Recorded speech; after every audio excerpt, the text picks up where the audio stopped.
fisaorana anao ny fonay mitsain'itsia manana tombony manokana afaka mipetraka atao mitsefitranotsia na any amin'izay toerana misy anay eto ambonin'ny tany afaka vanginao zahay iresahanao itenenanao ny sitraponao fa hainao anay mihitsy angeniteninao hoe fahasalamana ho an'ny nofinay rehetra misaotranao zahay tompo no ny ahafanay mandray malalaka an'izany teninao zany mbola tsy misy hoe basy eto amin'ny firifanay hoe raha mivavaka eo dia tonga dia mpifirina mbola tsisy an'izay atreo fa mbola afaka mandray toy izao zahay miendra dia vaovao masoa zahay dia afaka mivavaka aminao malalaka fa soavan'izany tompo amin'izany zahay miaraka manokatra ny fonay minatrehanao tompo forao ny fonay io manomboka any amin'ny sofinay any mihitsy na teny mety efa eninay ombieny ara no ianaranay androany dia mangataka amin'izay Jesosy hoe hoeninay zany teninao tena mamelona anay fre tena hoe fre isan'andro ny teninao vaovao ho anay satria hitanao tsara mihitsy dia ny fiainanay izao tsika miteny izao hoe manana zavatra mpaherezana anay ianao anitsinanay ianao manana zavatra koa ianao andratsanana anay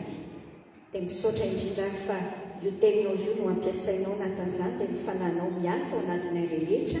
mitenena aminay ny favona iaino anao zahay misaotra miaro ny teknika ny zavatra rehetra andeha tsara mba ahafahanay mandray tsara ny tianao ambara amin'ny anaran'i Jesosy amen amin'izay itsy ny zavatra resantsika hoy taminao hoe nandritra ny volana maromaro nanomboka tary amin'ny farany volana avrila tary dia mianatra ny amin'ny fenitra ny fanjakan'Andriamanitra isika satria zany ao anatin'ilay filamatrintsika ao anatin'ilay tanjom-piainantsika le hoe ataontsika ho vonahintsika ny ankasitrahan'Andriamanitra antsika dia ohatrany ahoana zany hoe fiainana ankasitrahan'Andriamanitra raha tsy haintsika koa ilay izy dia ahoana moa zany no iainantsika azy dia izay indrindra ilay nitenenan'i Jesosy ilay toriteny tao amin'ny tendrombohitra toritenan'i Jesosy teo an-tendrombohitra no alaintsika satria tena mampiseho tsara ny amin'izay fenitra na hoe ny standardan'izany fanjakan'Andriamanitra izany Jesosy ao anatiny ny toko fahadimy ny efa hitantsika teo aloha tamin'ny herintsika nanomboka ny toko fahenina ny andinin'ny voalohany hatramin'ny fahavalo ambin'ny folo dia amin'ity an'ity isika manohy ny andinin'ny fahasivy hatramin'ny fahaefatra amby roapolo ka ny lohateny fampianarantsika izay tsy ataontsika hoe lohateny fotsiny fa hoe ny zavatra hianarantsika amin'ity an'ity izany dia hianatra ny amin'ny toepontsika eto manompo le toepontsika le toepo mila ananantsika zany mba tonga ny hoe ankasitrahan'Andriamanitra ny fanompona ataontsika fa tsy hoe manao dia manao fotsintsika nefa avy eo teny amin'ny tompo hoe tsy fantatro akory ianao hatray ny fanontaniana voalohany isarihako ny sainao dia isainantsika sainao mihitsy hoe fa iza ho anao no iza ho antsika ary ty Andriamanitra ity rehefa mijery ny boky ny Matio-tsika toko fahenina ny zavatra voamarikitsika ao anatin'ilay izy dia ity hoe Andriamanitra dia maneho ny tenany aferimberan'i Jesosy mihoatra ny impolo ao anatiny Matio toko fahenina io hoe raintsika io Andriamanitra io tenenan'i Jesosy hoe rainareo rainay miverimberina trano ao anatin'ilay toritenan'i Jesosy teo tendrombohitra mihitsy moa no miverina trano io teny io manambarana amin'Andriamanitra hoe raintsika izy misy tena tompo ao amin'ny Romanina toko fahavalo ao andeha ho erantsika sainao mijerany ao amin'ny Romanina toko fahavalo dia ilay andininy fahadimy ambin'ny folo hatramin'ny fahafito ambin'ny folo izao tsara ny tena izay mila taditsika sainao tsara fa izao midikany hoe kristianitsika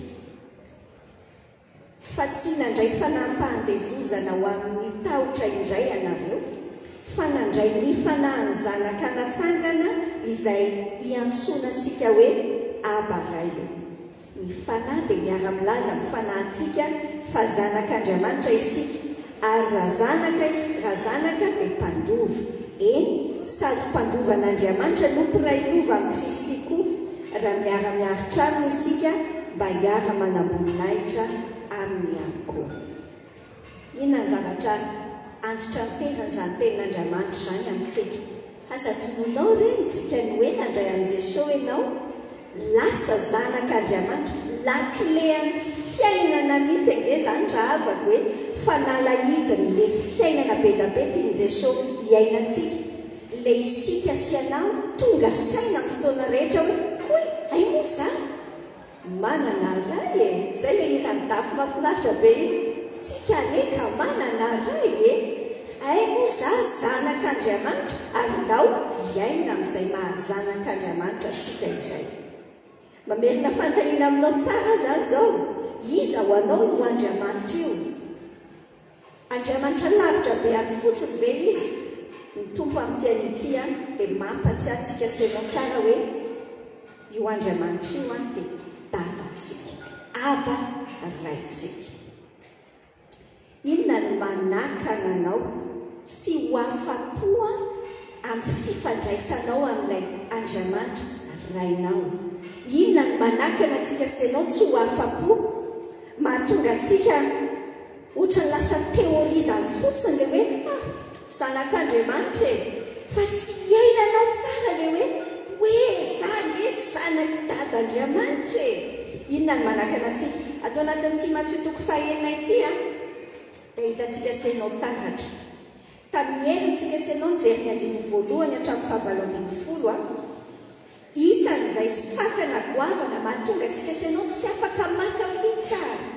le mahazanak'Andriamanitra antsika, lay fandrika mora mahazo antsika kristianina be toy. Inona le fandrika? Le fandrika le te ho hita ho mpivavaka mba hody rain'ny olona. Samy mandinika tsara mihitsy zany zao antsika hoe inona moa lay antony anaovantsika asan'Andriamanitra hivavahantsika. Zay le nampitandreman'Andriamanitra antsika tamin'ny 1:1 hatramin'ny 7:10. Rehefa manao asa fiantransika, rehefa mivavaka tsika, rehefa mifady amintsika, tsara tarehy be daholo zany zavatra rehetrarehetra zany. Fa inona ny antony anaovanao azy? Ho an'ilay fifandraisanao sy dad'Andriamanitra ho ve le izy? Sa tianao izesitiavana amin'ny olona hoe ohatra ny fariseo sy mpanorandalàna? Izesitiavantsika amin'ny olona hoe zany mpivavaka e, teny deraina o ravako. Sotra eno ny teny an'izany hoe fariseo sy mpanorandalàna zany mora misosa ty amin'ny mivavantsika sy anao mihitsy zany hoe zany kosa loatra fariseo sy mpanorandalàna e. Fa tandremo fa tena mora mahazo antsika mihitsy rehefa injay tsy ilay Andriamanitra araitsika nifantohantsika rehefa manao zavatra tsika, tsy ilay fifandraisantsika any no mahamaika atsika, fa le te ho hitany olona le dera amin'ny azontsika amin'ny olona. Zay zavatra hitantsika sakana anankiray ao anatin'le manakana antsika tsy ho afa-po amin'ny fifandraisantsika amin'Andriamanitra. Amin'ity sy anao dia hijery ny 5:20 hatramin'ny 5:20 amin'ny Matthieu 5. Inandray ny fandrika hitantsika ato? Ilay fandrika hitantsika ato dia le fandrika te hitovy amin'izao tontolo izao. Te hitovy amin'izao tontolo izao. Ohatrany hoe mila manana tististy mba hitovy amin'ny ranony. Le hitovy aman'olona samy mandinika tsara daholintsika zao, zay le resantsika amin'ny tenitsy any le toe-pontsika entitsika manompo an'Andriamanitra. Fa inona ny antony ivavahanao? Ny antony ivavahanao ve dia mba hitahin'Andriamanitra anao, azahoanao an'le tististy tediavinao, satria zay ny eritreretinao hoe mampatonga anao hoe tafa amin'ny fiainana e. Orsea mila miverina tsara tsika sy anao no manjika, satria zay le tanjontsika hoe ataontsika ho voninahitran'Andriamanitra, ho voninahitsika ny mba ankasitrahan'Andriamanitra atsika. Le toe-pontsika zany no mila jerentsika tsara. Fa tena fandrika be mihitsy te hitovy amin'izao tontolo izao io, ka lasa ampiasaintsika Andriamanitra, ampiasaintsika le fifandraisantsika amin'Andriamanitra bahiko vizantsika amin'izao fotoana izao dia misy diso kely zany raha afako mitady fahafampo amin'ilay zavatra mandalo eto ambonin'ny tany tandre dia eto zany tsika senao mitsainitsika sy ny tompo mijery fitaratra tsara any tarafina amin'ilay tenin'Andriamanitra zany hoe ohatrina ahoana ny ao anatiny se inona ny tosika manosika any se ao anatin'ilay fanomponan'ity Andriamanitra ity ny fiainana ankasitran'Andriamanitra raha avako dia tsy fiainana resaka sehoseho ivelany tsy le hoitany olona fa le toe-potsika le motivation na le fanohitra ny anatitsika any zay avelao hoe zahan'Andriamanitra kely ario androany azafady tsy ny sehoseho ivelany no mahamaika an'Andriamanitra ary io tena fandrika tao devoly mihitsy eo amin'ny fiainantsika indraindray tsika senao ohatra zany zao hoe hoeto abavaka be mihitsy mba tsy manambola mihitsy nge za naovana ny adidy enonao nge zany fomba filazantsika azy zany zao zavatra teneniko anao fa na tsy manao an'io adidy io ary anengenao tsy hoe angenao rehefa manao adidy dia faly aminao Andriamanitra indraindray rehefa diniantsika le hoe manao adidy mba hatonga antsika tsy ho afa-baraka amin'ny olona zay mahamaika atsika androany zany tena misy zavatra mihitsy ahitsy aty anatiny fomba fijerintsika le zavatra manosika atsika voalohany zay tsika mieryntsika ho tonga ny amin'ny anjiny fahatelo amby telopolo amin'ny matsiotoko fahelintsika le ainao loatra le miteneny hoe katsao alio ny fanjakana sy ny fahamarina dia anampy ho anareo zavatra rehetra fa manintsika senao no mitaraina mafy dia mafy mihitsy hoe tsy manam-bola anaovana le adidy dia nio aloha fa maninona anao no manao adidy fa maninona ianao no manao an'io zavatra io fa drao dia le antony mihitsy no misy zavatra tsy mandeha amin'izay loana enonao tsara no abolana faefatra dia ny fahatelo amby roapolo ainao loatra zany tenin'Andriamanitra zany miresaka ny amin'ny fotsika tandremo ny fonao mihoatra noho ny zavatra rehetra tokony ho tandremana tsy ny posinao fotsiny zany iresaka vola maty zany zao tsika seka efa aveo iresaka aretintsika seka efa aveo tsy any amin'izany engeny mahamaika an'Andriamanitra an'Andriamanitra ery sakaiza miaretany volamena sy vola fotsy ny agaitoko faharoa an'Andriamanitra ny tany sy izay rehetra eo any fa ny mahamaika an'Andriamanitra dia hoy izy hoe tandremo ny fonao mihoatra noho izay zavatra rehetra tokony hitandremana fa avy ao aminy no hiaviaina tia ny tompo zany tsika senao ao anatin'ilay azakazaka amin'ny sainanyity hoe ohatrina hoe zany miaina ny fenitra ny fanjakan'Andriamanitra zay hatrany engeny nampianarin'ny tompo atsika tany amin'ny tompo fahadimy zao tsika mahita n'ilay toe-poteny le miteny Jesosy le tany amin'ilay teniny tany hoe nareo efa naheno hoe aza mamon'olona fa za kosa miteny aminareo hoe raha misy olona mijery tezitra amin'ny rahalahy dia efa mamon'olona nge zany amin'Andriamanitra nijika tian'Andriamanitra seho hatrany hatrany dia amin'ity toko fahelin'ity mihitsy ny faratapiny anehoany azy tian'Andriamanitra seho hatrany hatrany hoe le fonao ange le fonao fa tsy le pôzipôzy ivelany zay mahamaika ny tompo ahoana ravako no ananantsika senao toe-po ankasitrahan'Andriamanitra dia andao sokafiny baibolinao dia hovakitsika ny Mattio toko fahelina ny andinin'ny fahasivy ambin'ny folo hatramin'ny fahaefatra amby roapolo Mattio toko fahelina andinin'ny fahasivy ambin'ny folo hatramin'ny fahaefatra amby roapolo vakitsika rehefa tonga hoe ianao dia miaraka itsika za mamaky mafy aty androny aty dia ianao mamaky mora no reo mpitoerana eo amin'ny anaran'ny tompo izao nysoratra ao aza miary arena ho anareo ety an-tany izay misy kalalao sy arafesina manimba sady misy mpanialatra manamitrano sy mangalatra fa miary arena ho anareo any an-danitra izay tsy misy kalalao na arafesina manimba sady tsy misy mpangalatra manamitrano na mangalatra fa zay toerany arenao dia ho any kory fonao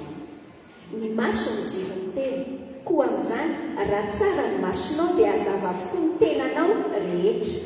fa raha ratsy ny masonao dia ho maizina avokoa ny tenanao rehetra koa raha maizina ny fahazavanao anatinao manahoana ny alehibe an'izany fahamaizinana izany. Tsy misy olona mahay manompo tompo roa fa ny anankiray ho alany ary ny anankiray ho tiany, na ny anankiray ho mbany ary ny anankiray ho amavoiny. Tsy mahay manompo an'Andriamanitra sy mamona na sy ny arena ianareo. Amin'ity an'ity izany tsika senao misy fantaniana anankitelo valintsika. Ahafahantsika senao mizaha, miexamine tsara, mijery tsara hoe ohatrany ahoana ilay toeipoko any amin'ilay ankasitrahan'Andriamanitra sa amin'ny eritreretiko fotsiny ao izao no mety raha dia izao ny ataoko a. Misy zavatra anankitelo resantsika, ny zavatra voalohany resantsika hoe aiza no misy ny harenako izany, ny areko, aiza no misy ny areko. Ny fantaniana faharoa, aiza no misy ny fifantohako ary ny fantaniana fahatelo iza na hoe inona no tompoiko. Samy mamaly daholo tsika eo amin'ny plastika eo Za koa tamin'ny nanomana fampianarana sy manimizara aminao hoe dia mamaly any koa mijery tsara hoe toe-po ankasitran'Andriamanitra ve izany zavatra iainako izany sa tsy. Dao ilay hidirantsika sainao ilay fantaniana voalohany hoe aiza no misy ny areko. Izany hoe ilay fantaniana nipetraka izany dia ity. Samy mamaly daholo tsika se. Inona izany ho anao no tena harena sarobidy indrindra ho anao? Inona ny tena harena sarobidy ho anao? So tsika sainao miteny izao. Raha miainga tao anatin'ilay matsotoko fahenina teo tsika, ilay andiny fahasivy ambin'ny folo hatramin'ny faha-raika amby roapolo avy antsika sainao vakina kely mahasoantsika hatrany izay, aza miary harena ho anareo ety an-tany hoy izy misy kalalao sy arafesina manimba sady misy mpangalatra manambotrano sy mangalatra, fa miary harena ho anareo any an-danitra izay tsy misy kalalao na arafesina manimba sady tsy misy mpangalatra manambotrano na mangalatra, fa izay hitoerany harenao dia ankoa no misy izany ilay fonao ho ankoa ny fonao. Inona no tena harena sarobidy ho anao? Apetraka ny fantaniana. Amboarina kely ilay fantaniana hoe zao kely fametrahana izany fantaniana izany dia vaninao tsara e. Inona izany ny zavatra mila nananao? Dia teneninao hoe rehefa manana an'izay izy ary tia dia sambatra. Inona izany ilay izy se? Satria izay izany antsoina hoe sarobidy indrindra ho anao. Any samy mieritreritra daholo mety miverina tany amin'ny volana janvier tany mihitsy izany tsika. Inona izao ilay mieritreretinao teneninao tamin'ny tongotra? Jesoa mpaome ho anina mihitsy amin'ity taona ity ao. Volana jolay tonga ihany mbola tsisy any ilay izy dia efa kivy mihitsy tsy natao sambatra mihitsy any. Osia! Inona ny zavatra sarobidy indrindra na amboarina kely indray ilay fantaniana? Inona izany ho efa napetraka taminao ty fantaniana ty tamin'ny fotoana sy tadidiko? Inona ny zavatra? Sa hoe iza ny olona? Raha tsy ao tsoa ny olona zavatra io na io olona io dia hoe ianao hoe matya samide losaina. Le vola be any amin'ny compte amin'ny vola se izany zao mampilamindamina ny lohanse mihitsy sa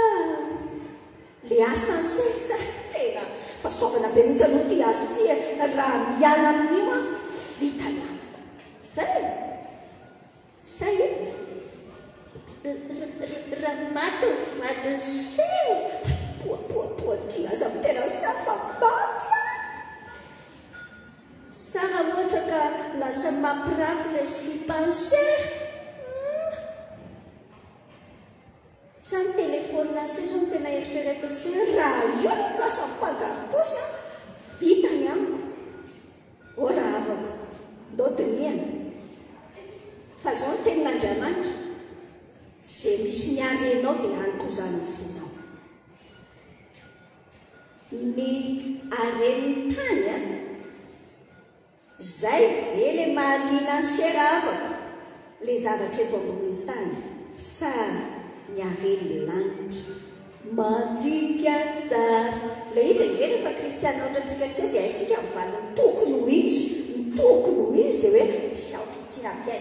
sûr miareny lanitra eny fa tena zay tokoa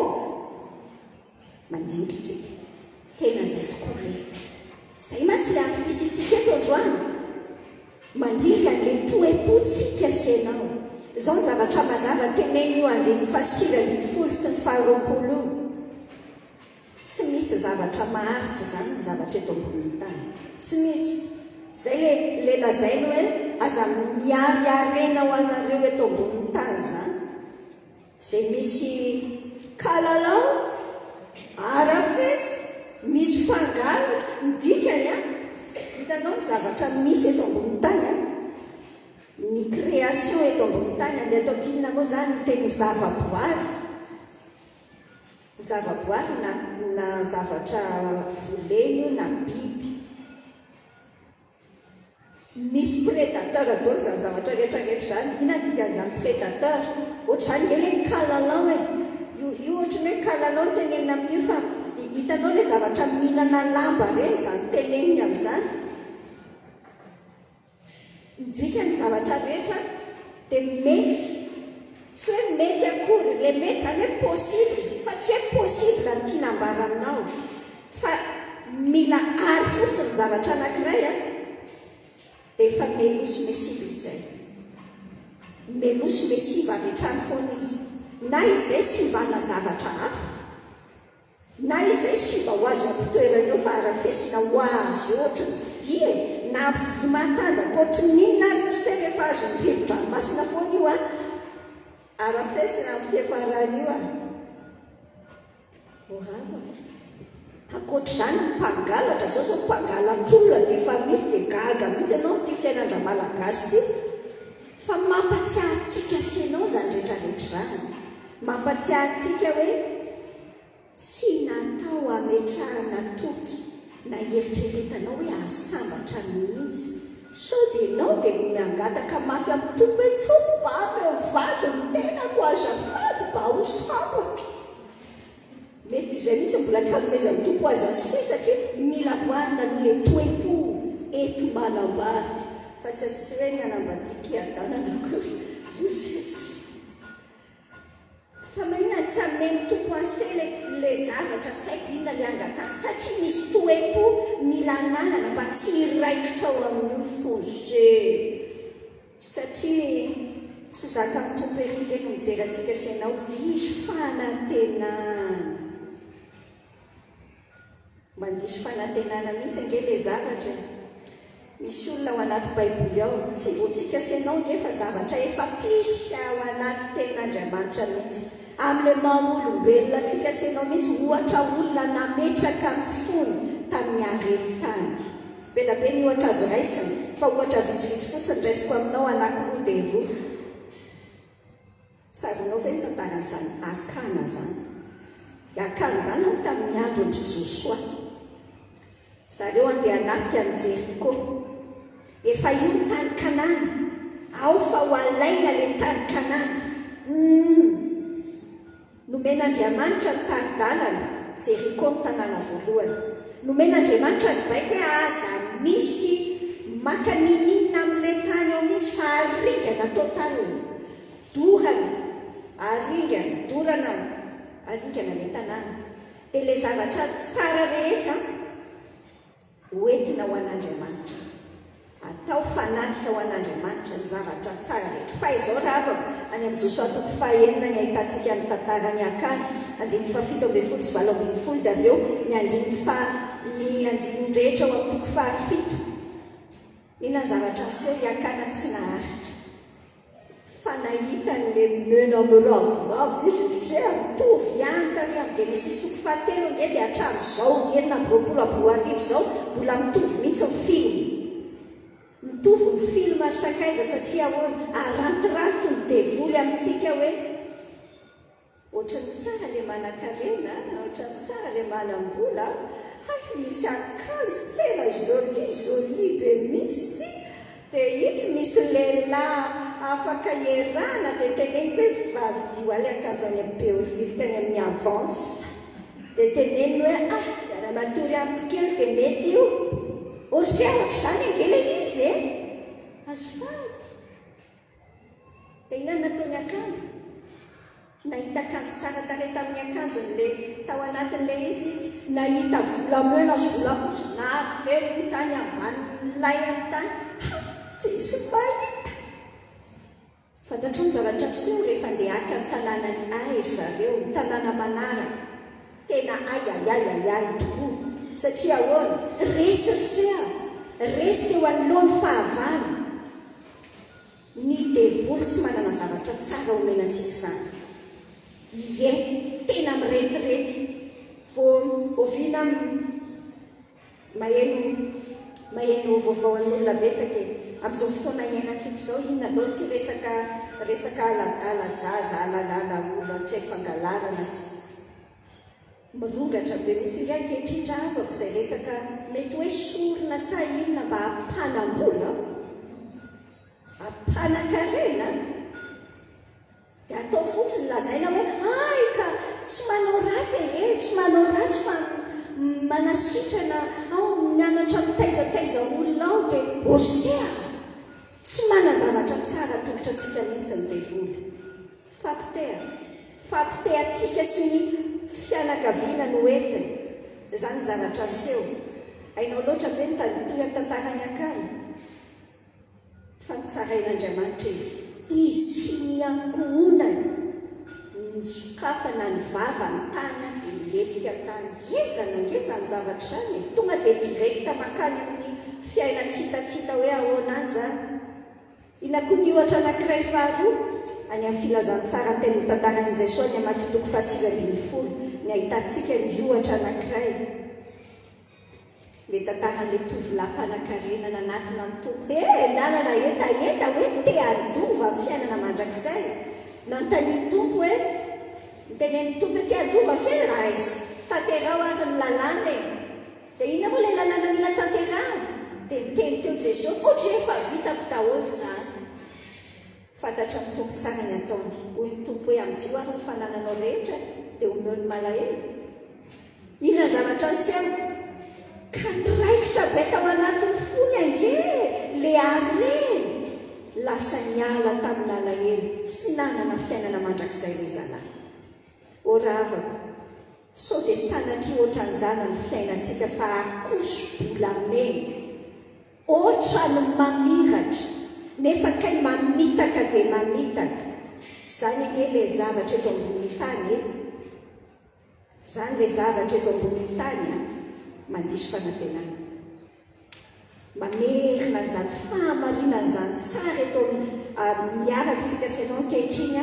mandiso fanantenana fa tsy natao ametrahanao ny fiainana ny vola ny arena tsy io ny mamelona tsika hoy tsara ny tenany tompony amin'ny filazantsarany izy miteny hoe fa raha azotsika raha moa izao tontolo izao nefa very ny aitsika dina ndika tsika senao ny mandilika tsara ny zavatra ndrasan'ny tompo amintsika senao dia ilay isika miandrandra ny tsara lavitra miandrandra ny tsara lavitra any an-danitra izay ilay toepo ankasitrahan'Andriamanitra raha ohatra ka nieto ihany izay ilay tenin'ny apôstôly Paoly izay ny amin'ny Korintianina manambara hoe raha nieto ihany no hanantenantsika an' Jesosy mahantra indrindra isika ry sakaiza velomo fanantenanao fa tsy fampanantenana pokaty ange tsy ho an'ny olona malemsaina ange zany resaka lanitra zany fa zay mihitsy ilay mamelona ny fanantenantsika mamelona ny finoantsika atao hoe jerentsika kely azafady ny voasoratra any amin'ny Hébreu toko 1:20 andiny 7:20 hatramin'ny 9:20 fa tiako aminao nge izao soratra ao ireo rehetra ireo dia maty tamin'ny finoana kanefa tsy mbola nahazo ny teny fikasana ny tantaran'ilay olona olobe amin'ny finoana ilay 9 hatramin'ny 12 ambony ao Reo rehetra ireo mpanoratra ny Hébreu dia maty tamin'ny finoana kanefa tsy mbola nahazo ny teny fikasana fa nahatazana azy eny lavitra eny izy ka ravoravo niarahaba azy dia nanaiky fa vahiny sy mpivahiny tetỳ ambonin'ny tany izy fa izay milaza izany zavatra izany dia maneho marimarina fa mitady izay mitaniny izy ary raha tahiny na hatsiary ny tany mialana izy dia ho nahita andro iverenany fa amin'izany ny tsara lavitra no iriny dia ny any an-danitra ary noho izany Andriamanitra dia tsy menatra atao hoe andriamanina satria efa nanamboatra tanàna ho an'ireo izy. Inona ilay toe-tsaina nananan'ireo olobe amin'ny finoan'ireo izay tianao ho ankasitran'Andriamanitra andao anahaka n'ilay finoantsika izany. Hoy ilay filazan'ilay tenin'Andriamanitra hoe zareo aza ane ka tsy nahazo ny teny fikasana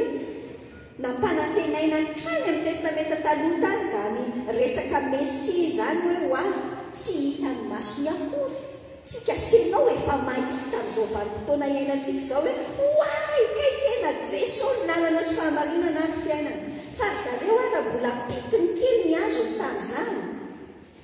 Fa tazany avy ery lavitra tery ilay izy dia ravoravo izy niarahaba azy. Dia nanaiky izy hoe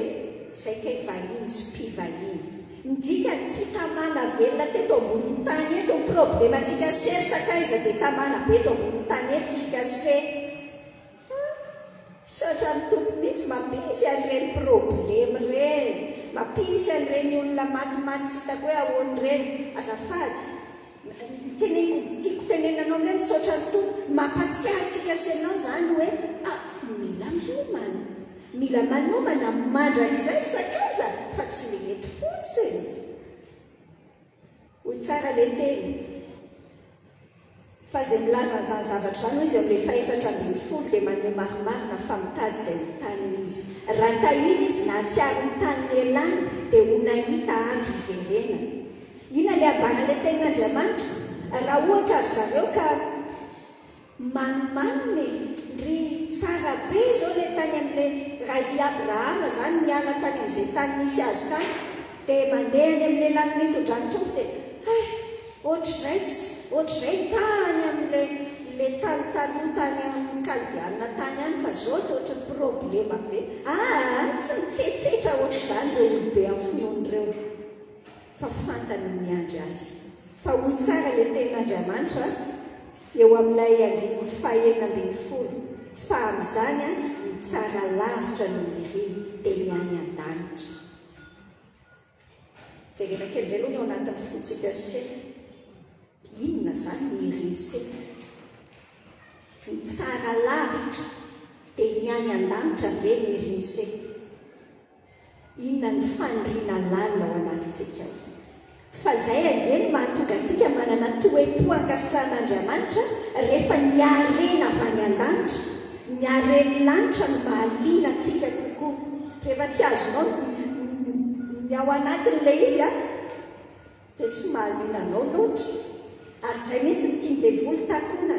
takonany amin'ireny mirentirety amin'izao fiainana hitantsika izao hoe reny zavatra materiel ireny ohatrany manitona antsika. Tandray mirafako enonao inona ilay arena avy any an-danitra? Ny Petera voalohany toko voalohany eo ka ho vakitsika hitantsika tsara an'izay arena avy any an-danitra izay. Petera voalohany toko voalohany manomboka eo amin'ny andininy fahatelo hatramin'ny fahaenina izao ny tenan'ny tompo hoe isaorana ny Andriamanitra rainy Jesosy Kristy tompontsika izay niteraka antsika indray araka ny haben'ny famindrampony ho an'ny fanantenana velona tamin'ny itsanganan Jesosy Kristy tamin'ny maty ho amin'ny lova tsy mety simba, tsy misy loto, tsy mety levona, voatahiry any an-danitra ho anareo izay arova ny herin'Andriamanitra amin'ny finoana ho amin'ny famonjena efa vonona seho any am-parana. Izany ny ravoravonareo na dia ampahalelovina vetivety ankehitriny amin'ny fakapana maro samihafa azinareo raha tsy maintsy hisy izany. Ianao izany toe-po izany. Efa ndraisiko taminao teto ve izay ohatra izay ngamba efa miteneny fa alefako foana satria manampy be anaty ohatra ity rehefa mitenen'ity Petera voalohany toko voalohany ity ohatra ho azy zany izao enonao nge andeha ataontsika hoe ianao zany tena tsy manam-bola mihitsy ray alina sisa tany am-paosinao nefa ny andro mbola le 10 any androany zany zao le 10 nakeny ambodiny sotro fe kitataleale ray alina efa mizanako sy amin'ny telo mbola kely tsy mahalala hoe tsy misy ay penipeny isan'izay nakay fa le voninakatsy tompo filinary ty eritrereto misy olona mifanena taminao olona efa fantatrao izy io olona tena tia loatra hoe dessin animé le teneniko fa mety tsisy ohatry ty amin'le fiainana fa enonao tsara fotsiny fanena taminao le olona tena tianao io olona io ary fantatrao fa mpanarivo mpanefoe mahitanao fa magniny ianao mitomany ity amin'ny voandalana satria le vaky mitomany tao ambodiny sotro ianao dia hoenao fery ray alina ty fery dia ho izy sady mikapokapohany sorokao ay ve namoaka carnet de chèque izy dia soratany hoe 10 millions d'ariary miratra ohatr'izany aloha ny masonao lasa mingeza inona ty ho ase ndana alay vo any amin'ny banque ty fantatrao tsara fa manana ny vola io olona io tsy manana merenana ny vola io teza tsy averiny zany lazaiko anay mety dessin animé fa zao nefa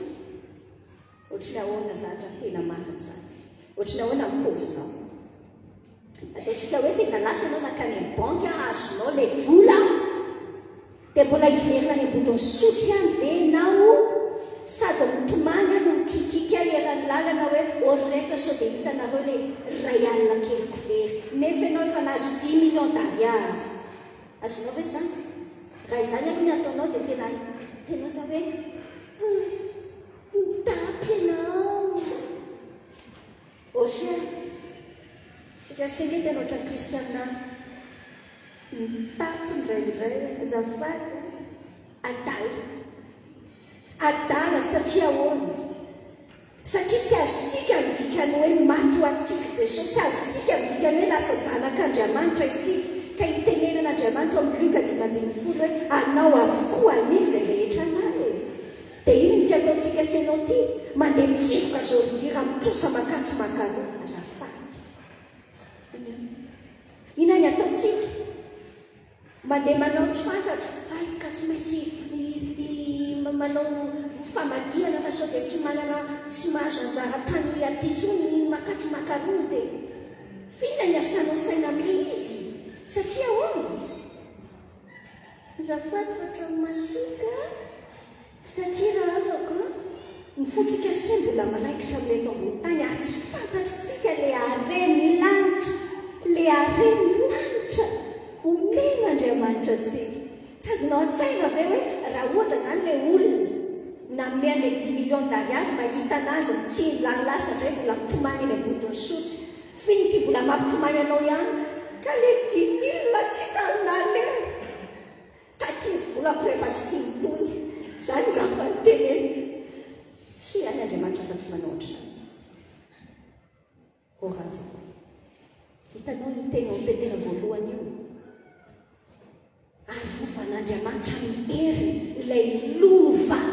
ina ny adinao lova fahatany safady no mantsy ndraindray oety nabavaka mafy dia mafy mihitsy le adinareo ary amin'ny fitsarana io ndraindray lina sory azoko mihitsy anatinao fa miady be tsy tiana sakosa be amenany zareo dolo ve mety mifahendreny ianao raha afako falefako aminao fotsiny tenin'Andriamanitra zany le hoe andiny fahenina zany no iravoravotsika na dia ampalelovina vetivety azy tsika le fomba fisainatsika sinao inona le areny lanitra no manan'Andriamanitra atsika dia le tsika senao hiara-iaina mandrakizay amin'Andriamanitra zay omanitsika leto amboniny tany fa ina ny important, ina zava-dehibe. Nga misy mitondrana kely azy rehefa maty ve se zany dia alefa ny am'seny daholo ny volamena siana mbola edan'ny olona zo se apekajona nge se mandeha momba andeha vatana tsy misy hoe maty any sariako moramora aloha zany ty voteo azao ty tsisy mitondra osy manomana ankehtsika ifanarasorenao tsara ve hoe inona no miandry anao dao mbola toizana ihany inona le arena ny an-danitra le Korintiana voalohany toko 7 anjeny 12:10 hatramin'ny 7:10 dao ifampatsiahivantsika senao indray zany Korintiana voalohany toko 7 anjeny 12:10 hatramin'ny 7:10 raha misy mandrafitra volamena na volafotsy na vato tsara na hazo na bozaka na mololo eo ambonin'ny fanorenana eo ambonin'ny Jesosy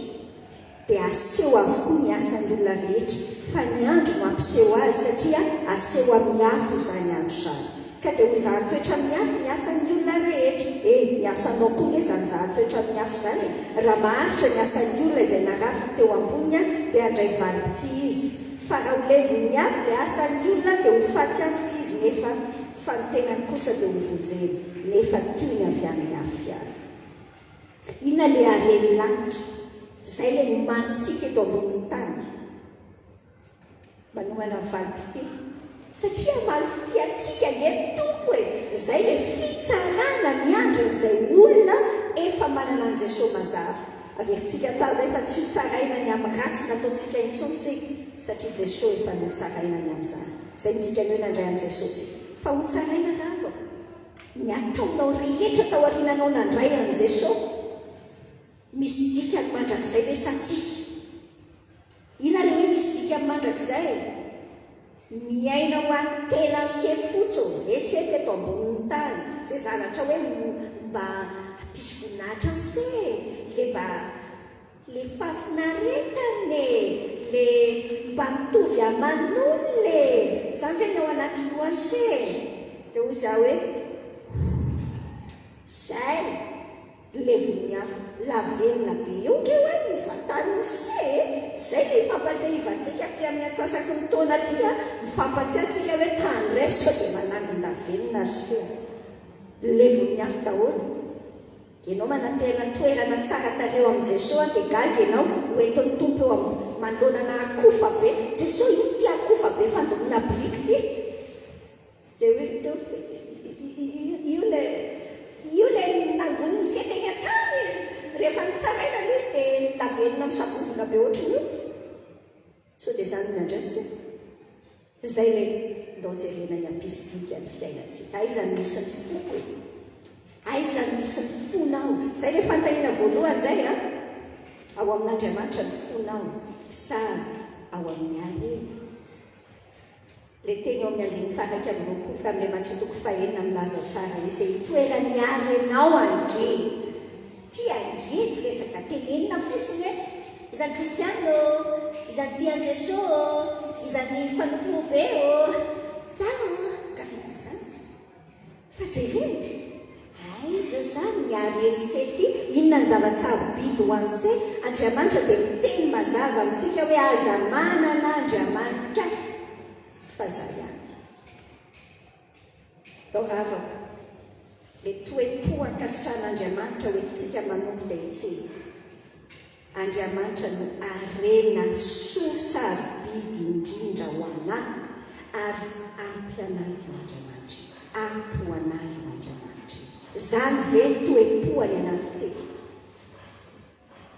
ampy ho anao ve Andriamanitra raha ohatra ka foana daholo ny zavatra rehetrarehetra mbola hiteny any verina hoe sa Jesosy mbola hiaraka aminao ihany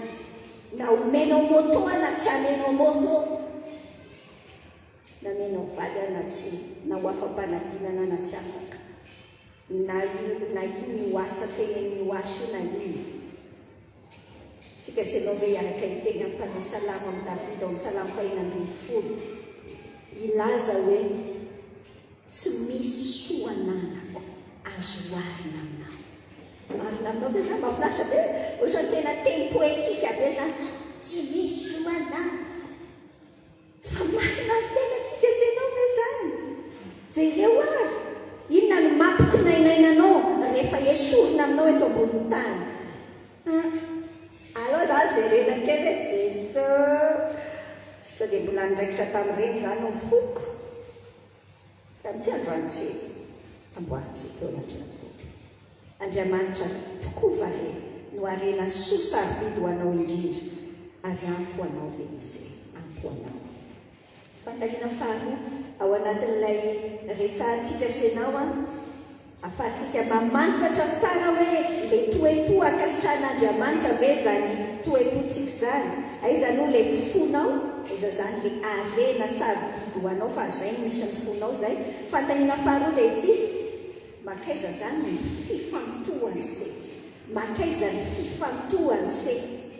ny focusinao ny concentration anao ny direction any fiainanao ty makaiza andiny faharoa amby roapolo sy ny fahatelo amby roapolo amin'ilay Matthieu toko fahaenina teo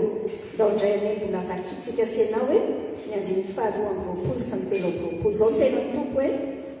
ny maso ny jiro ny telo koa amin'izany raha tsara ny masonao dia hazava avokoa ny tenanao rehetra fa raha ratsy ny masonao dia maizina avokoa ny tenanao rehetra koa raha maizina ny fahazavanao anatinao manao ahoana ny alehibeany zany fahamaizina zany ina le sary omeny tompo atsika ny sary omeny tompo atsika dia ny maso no ambarany hoe jiro ny telo ny sary mety mazava azy amintsika senao zany dia tahaka ny hoe ohatrany hoe varavarakely ny maso ny saitsika varavarakely raha manao trano anankiray ianao tonga dia rindrina be tanteraka le izy tsisy varavarakely tsisy varavara mazava fa maizina be eo anatiny fa rehefa sina varavarakely izy dia idirany mazava dia afaka mahita zavatra ianao ohatran'izay mihitsy ny maso tsy le fomba fijerintsika izay raha afaka raha ohatra ka maizina le varavarakely andeha ataontsika hoe maloto be le varavarakely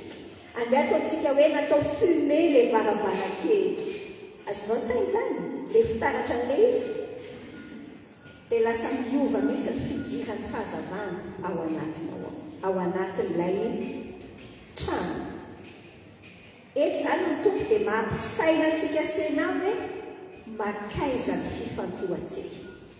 ohatry ny ahoana ny fomba fijerintsika tsika senao dia rehefa mahita zavatra ray zay ny ohatra tsotra be mihitsy zany zay raisina rehefa manao an'izay sary zay ohatra hoe eritrerety fotsiny hoe misy taratasy fotsy ohatra hoany zany ty arytanako ty raisinao sary an-tsaina misy taratasy fotsy dia asiko teboka anankiray amin'ny feutre maintimainty le izy dia manontany anao hoe inona ny hitanao samy manana ny zavatra olazay daholo tsika arakaraka tsika mety maro teny hoe misy teboka maintimainty akyle izy ary tiana fa mety mibetsaka koa mety misy koa ny teny hoe taratasy fotsy ny antananao iny misy teboka maintimainty samy hafa zany fa ohatrany misy tsika fiaina samy manana ny karazany nanareo mivady ohatra zao mazana ny olona rehefa lasa mpivady rehefa mpivady ny olona dia matetika olona tsy mitovy mihitsy ny fomba fijery ny anankiray mahita le lafy ny avaty ambadika dia indray mahita ny ambadika mba tsy hitenenako hoe indray mahita lafy ratsy foana dia indray mahita ohatrany hoe mahita lafy tsara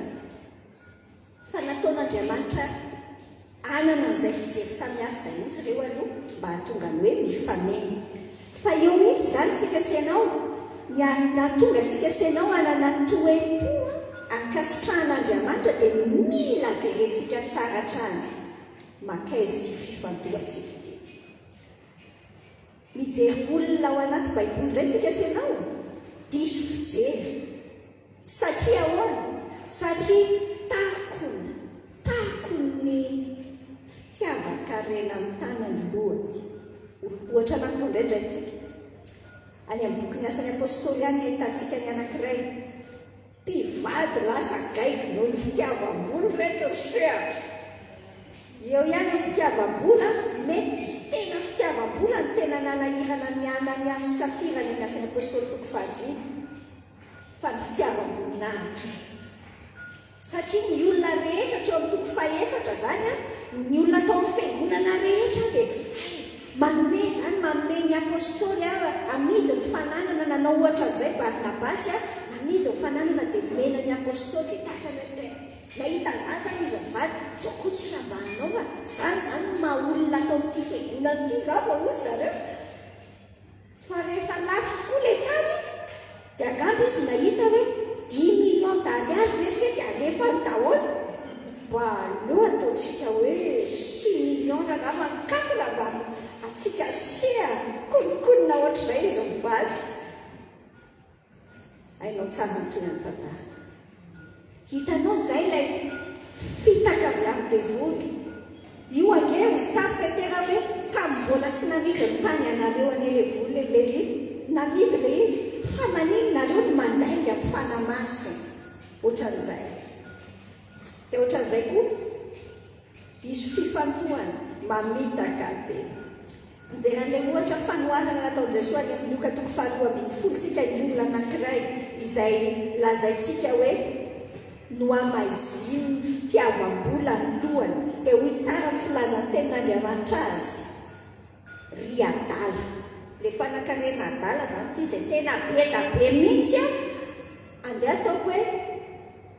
misy mpanan-karena tsy kristianina mihitsy fa ataontsika hoe kristianina mpanam-bola adala. Azofady fa hoana ka mieritreritra izy hoe inona nataon'ity zalahy tao anatin'ny fanoharany ity nitenenan'i Jesosy. Nahita izy tena voatabe ty zafady zafady aleo fa ataoko migezangeza kokoa le fitoeram-bokatra. Dia avy eo angonina tsara daholo ny rara rehetra dia kapokapohana kely ny kidy dia tenena mifaly misy hohanina tsara serakidy mandram-pahafaty. Dia hoy Andriamanitra miteny amin'ny ry adala ny oalina ny alaina aminao ny fanahinao teo aniza izay nangoninao. Zany ohatra na olona diso fijery satria no amaiziny aren'ny tany. Osaka izy tena manamaizina ny fijerany io hoe lazaiko anao fa hatramin'ny fiangonana hatramin'ny fiangonana angeny maizina vokatry ty resaka aren'ny tany ty indraindray hatramin'ny resaka fiadiana toerana hoe mba tsy ho any ambanivohitra ny tandrina fiangonana ry pasiterajaina fa mba ho aty andrenivohitra any amin'ireny le mba fiangonana manao piscine sy le mividy katikaty reny entina mbavaky mba ho azo amin'ny postio orseo so dia maizina ny tany tena maizina ny tany tena ntsika senao mihitsy ny tompo tsika senao manomboka n'ilay raharaha diovina fitaratra zay zany zao ny ataontsika eto mila diovina tsara le fitaratry ny maso mba tsy hamaiziny ny aren'ny tany. io ane raha afaka tsy mahantra ny tompo ain'izay somy mamelona ny azy ain'izay somy fa fanontaniana hoe fa sety ve asa tsy asa ary le fiangonana tompo avy amindrafo aminay mihitsy ahoana ny fomba hampazava ny fijerintsika sasana zany zao ny maso le fitaratra zany zao sasana mijery ny bokin'ny Hebreo tsika mijery an'ireo olobe any finoana ihany le ohatra raisitsika Hebreo toko 1:1 ary amin'ny 7:7 ary dia mitsambikina ary amin'ny 4:20 tsika avy eo enonao ange hoe finoana ny nanaterany Abrahama ny Isaka raha nizahan-toetra izy eny ny zanany latokana ny nateran'ilay efa nandray tsara ny teny fikasana. Sainao nge zany zavatra nataony Abrahama zany Isaka ilay tenenin'Andriamanitra hoe io le hitahina azy ahatonga firenena lehibe amin'ny alalan'io Isaka io dia io mihitsy no vonoina fa ahoana satria ny fijerin'ny Abrahama ary sety sy nifantoka tany amin'ny Isaka. Azonao mihitsy moa zany tsy le Isaka vongan'olona iny nijereny fa fantany hoe iza nanome an'i Isaka dia nanana confiance nanana toky an'ilay Andriamanitra manome an'i Isaka izy. Dia hoy izy hoe Andriamanitra miteny hoe atolotra io zany fa hain'Andriamanitra zany ny filazan'ilay teny toy an'io Hebreo io. Hain'Andriamanitra ny manangana anio amin'ny maty zany ao finoana tany anatin'ny Abrahama. Elo indray no mikasika ny Mosesy any amin'ny anjery 420 finoana ny nandavan'ny Mosesy tsy atao hoe zanaky ny zanakavavin'ny Farao rehefa lehibe izy. Mifidy mantsy le Mosesy hiara-mitondra fahoriana amin'Andriamanitra toy izay mianana fifaliana vetivety amin'ny fahotana nanao ny fanaratsiana ny Kristy ho arena be lavitra noho ny zava-tsy ho any Egipta satria mijery ny famalinitsoa izy. Eo zany tsika senao ny mandilika tsara. Raha mipetraka amin'ny plasin'ny Mosesy ho azy zany tsika ao anatin'ny fahasahiranana tanteraka fa zany enge ny plasy nisany zareo tamin'izany andeha tany Egipta reo. Ianao dia nanana tombotsoa lasa zanaky ny mpanjaka tao anatin'ny lapa. Raha ianao tao amin'ny toeran'ny Mosesy dia angamba hoy ianao hoe karakarao tsara ny toerana rahalahy karakarao tsara dia amin'izay sao dia matonga akoho zay. Any hoe zany ngamba tanetsatsy fa jereo ankeny sain'ny Mosesy nandatsy ho tononona hoe zanaky ny zanakavavin'ny Farao. Raha ianao zany teo amin'ny toerana mety nitenenao Mosesy dia foko adala na rehefa tafandray no mitady verina aty ohatr'izany mihitsy angely zavatra satria ahoana satria hafa ny fijerin'ny Mosesy ary izay mihitsy le ianarantsika senao. Fa manino tsika senao no mitaraina sy reraka be amin'ity ataon'ny fianakaviana amin'ity ianao tsy mamadi-draza amin'ity amin'ity ianao tsy manaraka ny fomba ny zaro'ity manao tidipotra dia mbola andeaka akarany votsy fantatra ry ambadika ry. Tsy nasain'ny olona ianao tamin'ilay tidipotra dia makarafo anao amin'izany eto ambavaka izy orsea tsara lavitra ge ny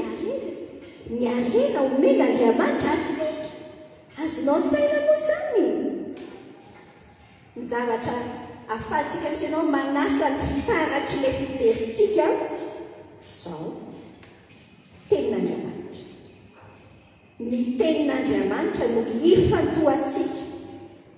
mifantoka dia mino an'izay lazain'Andriamanitra tsika. Zay le Romana 10:7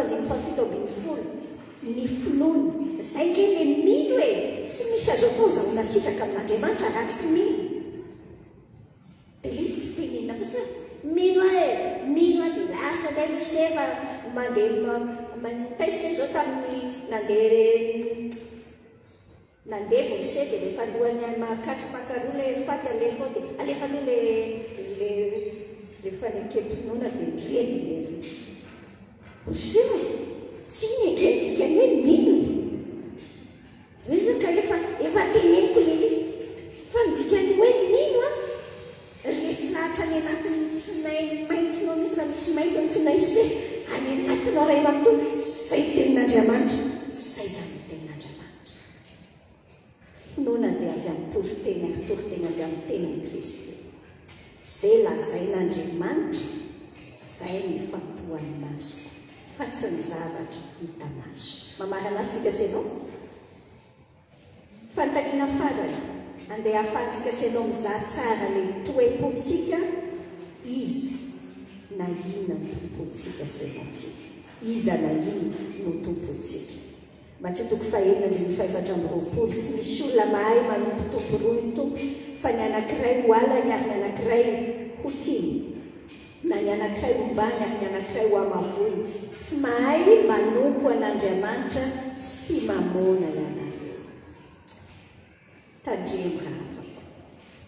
tsy dia tena hoe mora mahazo antsika indrindra tsika senao malagasy indrindra isika kristiana malagasy Eritreretintsika hoe sometiko sady atsy ny atsy mahay mizoe be mihitsy ty a sady manao tanto e mety kristianina mafana fo mihitsy fa hainao mihitsy zao ny sefon'ny lolona sy dekôlina ny ampiangonanareo a kany fa rehefa tonga koa ilay fiainana andavanandro fiainana ihany no io e mba zay aza ombona e mety foana fa rehefa mba mahazo dia zay zany ve le fiainana toantsika senao aka ny ohatra Paoly apôstôly ny ohatra Paoly apôstôly ohatra na olona tokapo tamin'Andriamanitra zay antsika ny amin'ny bokin'ny Filipianina toko fahatelo Filipianina toko fahatelo ary amin'ny andinin'ny efatra no manomboka mamaky aminao a Filipianina toko fahatelo zao tsara ny tenan'ny Paoly kanefa mba manana izay tokiko amin'ny nofo ihany ao Paoly raha misy olona hafa manao itoky amin'ny nofo maika fahaza Paoly zany ao anatin'izao andiny manaraka andiny fahadimy sy fahaenina tantarako anao zao afaka nananadolotra ngany zavatra rehetra ilazana hoe afaka ny zesta faratapony Paoly zay eritreretina hoe tafy amina olona krisy amina olona mpivavaka dia tafa zany Paoly fa hoana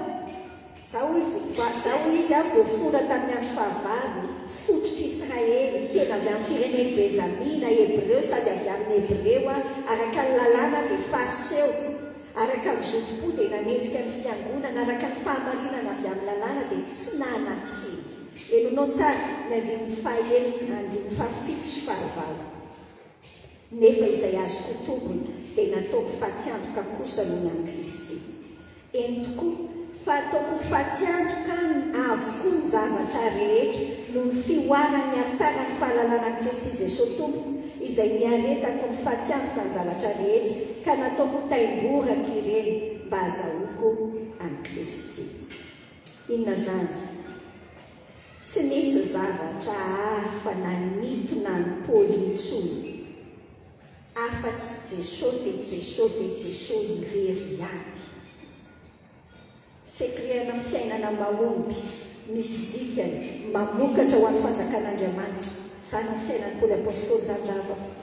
ary ilazany antsika senao ny amin'ny Korintiana 1:12 hoe manahafa ho Paoly antahaka ny anahafako a Kristy osia mbola misy zavatra manitona antsika ve mbola misy zavatra tompoitsika ve akoatra n'ity Jesosy atsika ty akoatra n'ity Jesosy atsika ty inona zany ny tena tompontsika na hoe izy so dia mba manompo tena aritsika tsika senao mantsotry ny efa tsy tena makany amin'le doany intsony a raha mbola makalkolosy dia gaga mihitsy ohatra ny efa ela be nidorana le mody farany tao an-tanàna tao tsara fa izao so dia mbola manompo sampy tina tsy manompo sampy zany any non so dia tena seany le sampy zay akely raha amin'ity zavatra ity enonao ny marika toko fahavalo vakitsika ny andiny faefatra amby telopolo hatramin'ny fahavalo amby telopolo marika toko fahavalo zao ny tena ny tompo na tsy mianantona aza ny vahoaka mba mpianany dia hoy izy hoe raha misy tahanaraka dia aoka izy handany tenany sy hitondra ny azo fijaliany ka hanaraka fa niza tahamonjy ny ainy dia avery azy ary na iza no avery ny ainy no miampy sy ny filazantsara dia hamonjy izany fa inona ny soa azo ny olona raha mahazo amin'izao tontolo izao izy kanefa very ny ainy fa inona no mety olona ho takano ny ainy fa niza no menatra azy sy ny teniko amin'ity taranaka sady mijangajanga no manota ity dia homenatra azy kosa ny zanak'olona raha avy amin'ny voninahitra ny ray mba amin'ny anjevan'ny masina ny fanontaniana mipetraka dia izao tena amin'ny ken'Andriamanitra ho mpianany mihitsy ve tsika senao hoe any misy an'le teny grave be tenenan'i Jesosy manahirana trana io teny fa vakitsika senao indray ampatsiahivantsika tsara, ampatsiahivintsika tsara ny filamatra ny fenitra amin'izany hoe mpianatra ny tompo. Dao hoe sokafantsika ny Loka 4:12 hoe andinin'ny 4:27 zay ny vakintsika. Zao ny tena ny tompo raha misy manaraka ka tsy mankala ny rainy sy ny reniny sy ny vadiny sy ny zanany sy ny ralany sy ny anabaviny, ary ny ainy koa azy dia tsy azo ekena ho mpianatra. Nazovo no tsy mitondra ny azo fijaliana ka tsy manaraka dia tsy azo ekena ho mpianatra izy. 3:30 toy izany koa nareo rehetra izay tsy mahafoy izay rehetra nananareo dia tsy azo ekena ho mpianatra. Zany angety Jesosy tsy ampirafesina amin'ny zavatra ninonino na amin'ny ankohonantsika na amin'ny zavatra eto ambonin'ny tany. Zay ilay hoe mandany tenantsika tia n'Andriamanitra mihoatra ny zavatra rehetra. Iza marina no tompoitsika. Ny fomba amalitsika izay na ny fanontaniana apetraka pratika be any anatin'ny fontsika dia ity hoe inona no mibaiko na manosika atsika amin'ny fanapahan-kevitra raisitsika. Inona no mibaiko? Andriamanitra sa ny fitadiavana? Aloha dia mieritrereta tsara gasy aloha saina mihitsy. Andriamanitra sa ny fitadiavana? Betsaka ny any ampitan-dranomasina any, gasy any ampitan-dranomasina any. Andosana ametraka zany fanontaniana izany zay any ampitan-dranomasina rehetra any. Na tsy haiko daholo na any amin'ny faritra izay misy anao. Inona moa zany no tena maniraka anao ty amin'ny fiainana? Fitadiavana ve? Misy olona kely olona mety miasa any Ambatokoa dia tsy Maurice itsy izy miasa. Totsika hoe etsy Maurice satria lalana adiny iray sasany amin'ny avion fotsiny zany Maurice zany. Fa 10 taona izy tsy nody teto Madagasikara. Izy amin'ny manambady aman-janaka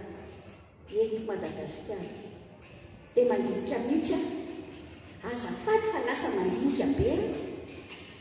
fa inona zany no antony andehanana any. Amin'izay veloma mavady aman-janaka osia tsy ny vola mamelona, tsy ny vola mamelona mandinika tsara tsika. Hoy izany ny fomba fitentsika gasy hoe fitadiavana mazaka maniraka. Teny amin'izao tontolo izao zany isakaiza fa sainy tsara. Vao teny tamina namana akaiky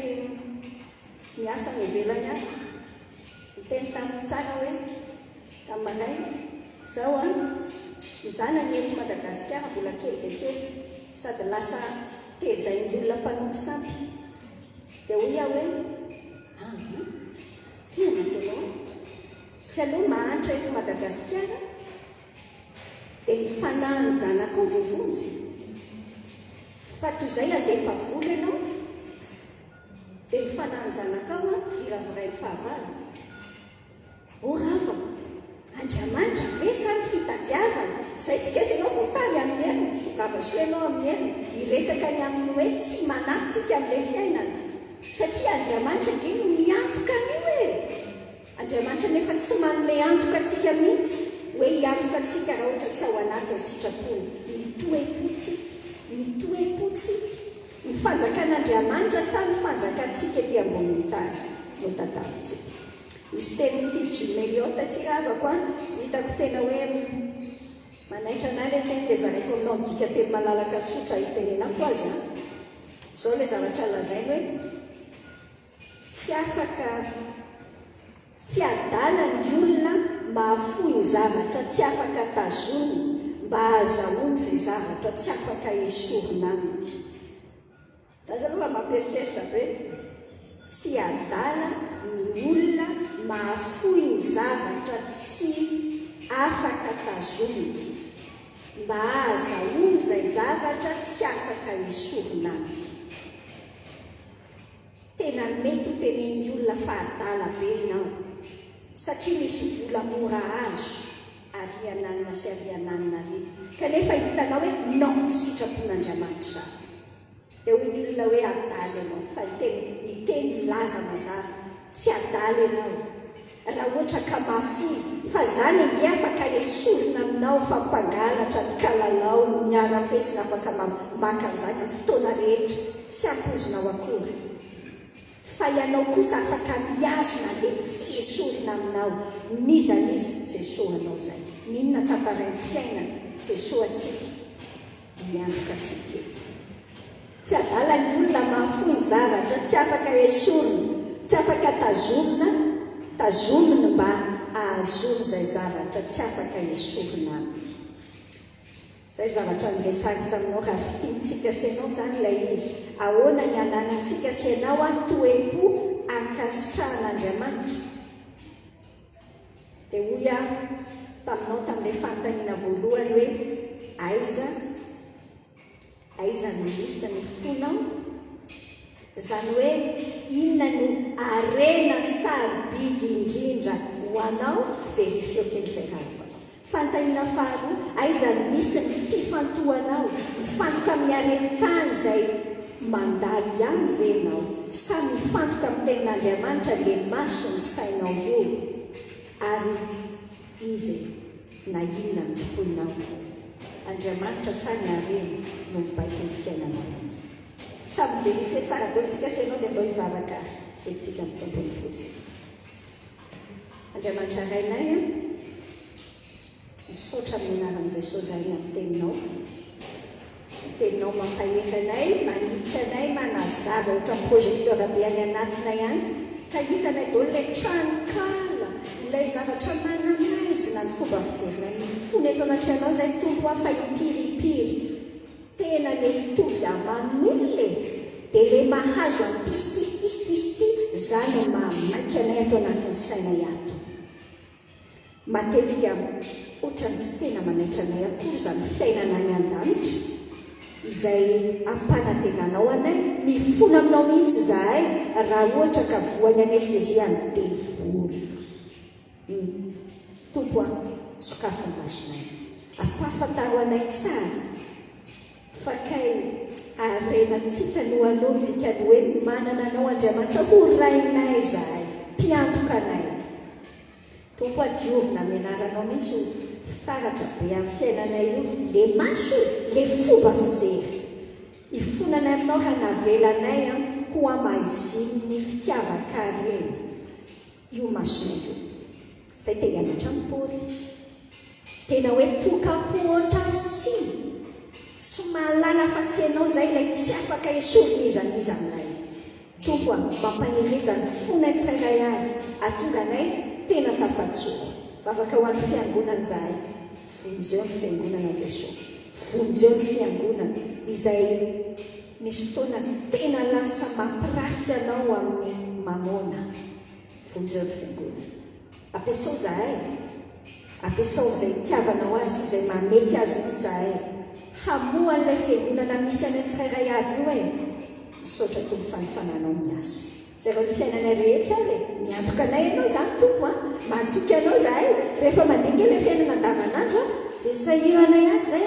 diaona le hoanina le sotrony soa ihany ianao fa manohy ny teninao amin'ny matotoko fahely io